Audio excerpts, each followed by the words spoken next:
వచ్చే అసెంబ్లీ ఎన్నికల్లో గెలవగలిగే బీసీలందరికీ టికెట్లు ఇస్తామని అందుకు అందరూ సిద్ధం కావాలని పోటీ చేసే బీసీలకు పీసీసీ అధ్యక్షుడు పిలుపునిచ్చారు. గాంధీ భవన్లో జరిగిన ఓబీసీ విస్తృత స్థాయి సమావేశానికి మహేష్ కుమార్ గౌడ్ ముఖ్య అతిథిగా హాజరయ్యారు.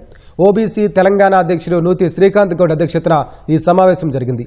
గడిచిన 2 సంవత్సరాలు బీసీల చర్చతోనే కొనసాగిందని, సీఎం ఓసీ అయినా రాష్ట్రంలో బీసీ కులగణన జరిపించారన్నారు. బీసీలకు అవకాశాలు ఇచ్చేందుకు సిద్ధంగా ఉన్నామన్న ఆయన రాహుల్ గాంధీ నేతృత్వంలోనే ఆకాంక్షలు నెరవేరుతాయని జోస్యం చెప్పారు.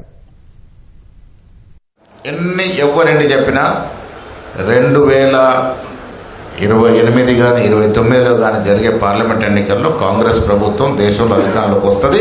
రాహుల్ గాంధీ గారు ప్రధానమంత్రి అవుతారు.